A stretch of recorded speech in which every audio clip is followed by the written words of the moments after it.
Okay, so welcome to today's unboxing. So we've got the Scorpion Decat for a mini F56. So this is actually going on with JCW, but it's the same product for both that and the Cooper S. So let's get that box open and get the parts out. So we've got the Decat downpipe and some instructions. Okay, so what are we looking at? So you can either get the Decat version or the Sports Cat version from Scorpion.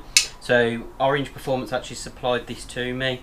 So you can see here I've gone for the Decat, so plenty of noise and flames, and obviously getting those gases out the exhaust as fast as possible, so not restricting the flow. We've obviously got a fitting kit, so that will go on the exhaust end, so it's just some brackets to attach that to exhaust.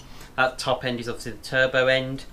You've got a blanking plug here that's included for that particular socket, so there's not really a lot to go over. There's obviously a flexi pipe in the middle, just allows that little bit of movement for installation. So what's the benefit over this? So we're looking at nearly a 2 kilo saving in terms of this versus the stock one with the cat in, so that's a great weight saving to start with.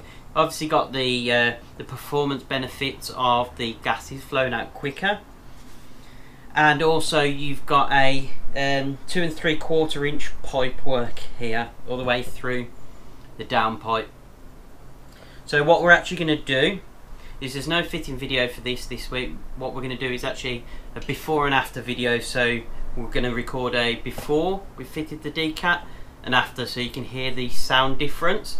And we're actually fitting it at the same time as a Remus Valvetronic exhaust. So the car's going into Mills's Autos to have these fitted.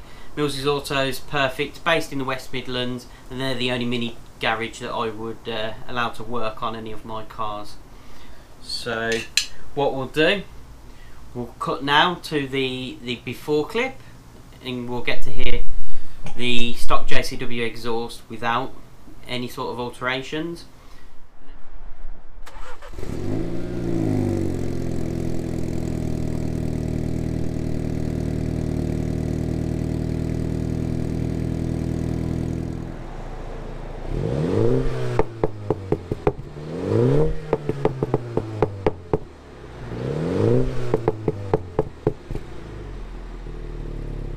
And then following that, we'll cut to a clip following the installation of the Decat pipe and the Remus exhaust.